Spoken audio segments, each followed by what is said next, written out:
Hi guys, హక్కున ముతాత. ఈరోజు మనం chicken karahi చేయబోతున్నాం. This is a Pakistani cuisine and north ఇండియాలో కూడా చేస్తారు. దీనికి మనకి ఫ్రెష్ చికెన్ కావాలి. మంచిగా వాష్ చేసేసుకొని డైరెక్ట్గా ఆయిల్లో ఫ్రై చేసేసుకోవాలి.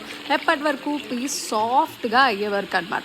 ఆ తర్వాత పీసెస్ని అందులోనే ఉంచాలి. ఆయిల్ని మాత్రం వేరే బౌల్లోకి ట్రాన్స్ఫర్ చేసేసుకోవాలి. Here comes the interesting part. మనం పీసెస్ అందులోనే ఉంచిన ఆయిల్ ఎంతో కొంత ఉంటుంది కదా, అందులోనే ఉల్లిపాయలు, పచ్చిమిరపకాయలు, టొమాటోస్, అల్లం వెల్లుల్లి పేస్ట్, ఉప్పు, పసుపు వేసి మంచిగా మగ్గించేసుకుందాము.